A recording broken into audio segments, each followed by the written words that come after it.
for joining me today on another cold January day where I am located. I'm Hawkeye, and this is Hawkeye's House of Horrors. And I'm going to do the next episode of Stranger Things. So that's season one, episode four, The Body, which is also the title of a great Stephen King story from different seasons. The Body. It later became an amazing film, Stand By Me by Rob Reiner. Um, but anyways, yeah, there's some similarities, I guess. But I guess so, whatever. But like that's set in the 50s. Um, but anyways, this is episode four, The Body. And I would definitely say as well, if you like this video, I appreciate it if you'd hit like as well. I'd appreciate it if you subscribe as well. And check out some other videos I've got on here. Plan on trying to get through all the Stranger Things, but I've got other videos on here of old horror films and science fiction, fantasy, stuff like that. And if you want to comment on anything, sure, go ahead and do so if you wish. Now, this episode was written by Justin Doble, I think is how you pronounce the last name. He wrote two shows of The Lord of the Rings, The Rings of Power. I've never seen that show. I did love the films by Peter Jackson. I've seen them multiple times, own them. Fantastic films. Never got to the show. I haven't even seen the new the one with Bilbo. I think is like the main character. I didn't get to those as of yet either, but man, there's a million movies I gotta see or shows or whatever. But anywho, as well as Jesse Nixon Lopez was a writer as well in this episode, and it was directed by Sean Levy. Again, he also directed the third episode. Now, this is where the show kind of finds its landing when I watch it. It's now coming up within the title, Stranger Things. Things are getting strange. Um, which is one thing I definitely liked and weird that fantasy element going on. Um, Now I'd say in season five it's always been there in Stranger Things, but it just sort of I don't know, it wasn't near as strange perhaps in the final season. But yeah, as I said, that was something I really did enjoy about the show. Now the episode starts with Hopper telling Joyce that they found her son Will um, in this body of water in this lake.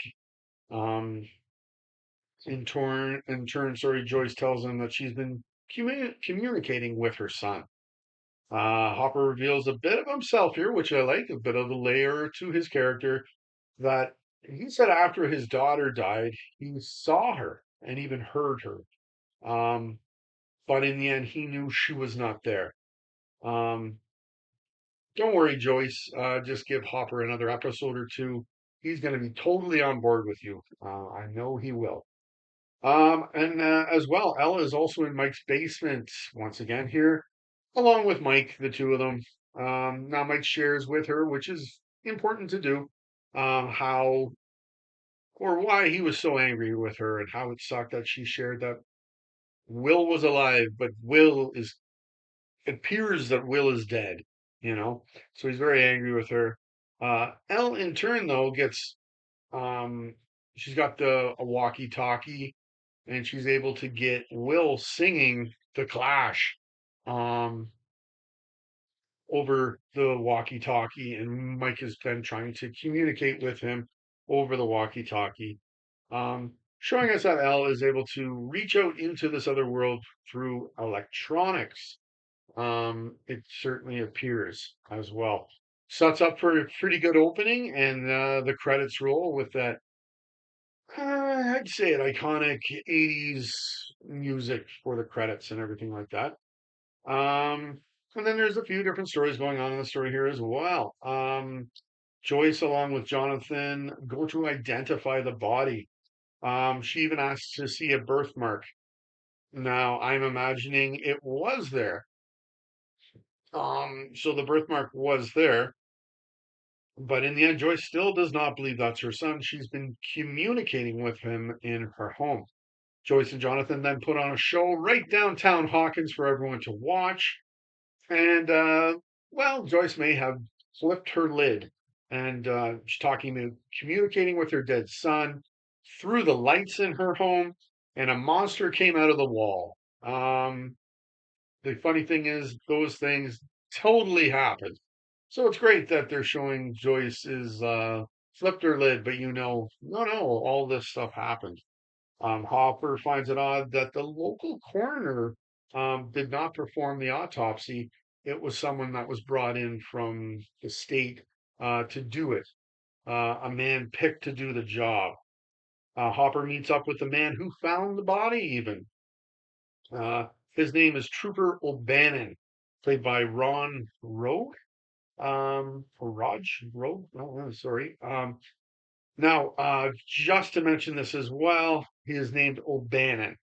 Um, Now the question is, oh, is this a reference? I say, oh, hell yes, it is, to Dan O'Bannon, who was one of the writers of Alien, which I find is an influence to their show, or more so the villains. He also did Return of the Living Dead, which is also one of my favorite zombie films of all time. Dan O'Bannon um, even did Dark Star with Carpenter back in, I think that was like 1974. I think they were in film school together. Anyways, I think that's pretty cool. I think that's a reference to him. It's got to be.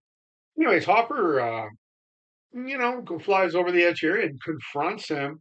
He might have beat him up a little bit. It's okay though, right? And O'Bannon reveals that he was just told to call it in and not touch the body. Oh boy, very mysterious. What is going on here? So Hopper goes to the morgue, looks at the body real close, even cuts into it with a knife. And by my eyes, looking at it, the body looked really rubbery as well when he did so. And then he proceeds to pull stuffing out of the body, revealing that, oh boy, this is not Will's body. As well, Nancy is wanting to talk to the cops, but Steve does not want her to tell them about the drinking. He's afraid his dad is going to find out, and he's afraid of his dad. Um, so Nancy does tell the cops the story about Barb. They were the last ones to see her, um, minus the beer and the sex, of course. I really did like the scene where Nancy and her mother come back to the home after she's talking to the cops, and the mother is telling her that she's lied to the cops. She did not tell them everything that went on. There's some good emotions being played out here by the mother and Nancy. And then Nancy reveals to her mother that she and Steve slept together, and it had nothing to do with Barb's disappearance. Um, and once again, we see the mother is doing the parenting here. The father is nowhere to be seen. Um, so there you go. So Nancy in turn puts the photo together that Steve had ripped up that was taken by Jonathan. More about this in a second. Um, or maybe right now. So here we are. I understand now why the photo was taken because she's put it back together and it reveals something. Um, and I'm sorry if you continue to hear me moan about this creepiness to Jonathan's character by taking these photos. Um, I understand why the photo's there, but I don't understand why Jonathan had to take it. In my mind, it would actually work better if Nancy herself was taking the photos. She is into journalism, so why not she also be into photography? Um, I think everyone in the world has more than one like in the world. So in having that, but also have Jonathan like photography as well, and have that as a meeting ground between those two characters, a similarity between the two. Um, but it would take the creepiness out of it, and it would make sense. And then you could have that um, Jonathan come in and Nancy sharing with him this photo that she took. And what does she see in the photo? Um, she sees this monster beside Barb. It's Barb at the pool. On the very right of the photo, you can see the outline of this monster. Jonathan, though, does see that he should not have taken the pick. See, there you go. Jonathan's a good guy after all. Um, and then Nancy talks to Jonathan, describes the monster, and it's just about the description that his own mother is describing about the monster as well. Finally, we also have the kids. So they need to get Elle to a stronger radio. That is Mike, Dustin, and Lucas, so that she can get in contact with Will. Where can they find one? Well, Mr. Clark's got one at the school. Here we go. So they get her into school. They decide to dress her up in a blonde wig and a dress, uh, very much like Stephen King's Carrie as well. I really liked this scene. It was funny. Um, very much has the 80s music playing. It was good. I liked that scene. Um, and after she's done, she stands in the mirror saying, she looks pretty good. And standing in the mirror as well is Mike. So that's a cute scene there too at the end of it. So at the school, Elle is introduced to Mr. Clark as Eleanor. Interesting. And she is Mike's Swedish cousin, who that was a good joke, but Mr. Clark can't be that stupid, is he? Like, because she doesn't have an accent at all. She's whatever. But anyways, so at the school, they have an assembly for Will as well, and I think it's Al and Mike that really take notice. The two bullies, they were in another show, maybe episode one or two or both. That's Troy, played by Peyton Witch, and James, played by Kate Jones. These kids are pretty bad. I would not have liked them at all. Um, they're just asking you to get beat up or to beat someone up. They're bullies, totally. Um, and one of these bullies had tripped Mike in an earlier episode as well, and he bashed his chin off a rock, so he's got a bit of a scar from that. They're pretty bad kids. Anyways, it's a big moment. There's a lot of confronting going on here, and Mike confronts this Troy. Um, and yeah, all the power to you, Mike. You're telling it like it is, telling them that they must be pretty messed up because they found it funny that Will is missing, which is totally true. That's not funny at all. And then Troy is about to hit Mike, but Elle and all her powers, she takes over, tries to throw a punch, but he's like frozen, and then proceeds to whiz his pants in front of everyone. So they all laugh at him, at Troy, because he just wet himself. Um, and I'm not sure. I'm going to find out if these characters even show up again. It makes sense that they don't because they've been. Um, this is the kid that pissed his pants in front of everyone. So that's what he would always be remembered as. Um, but anyways, when sorry, is hooked up to the radio, they can hear Will. Meanwhile, at the very same time, Joyce rips into her wall at her home, a la Jack Torrance from The Shining with her axe.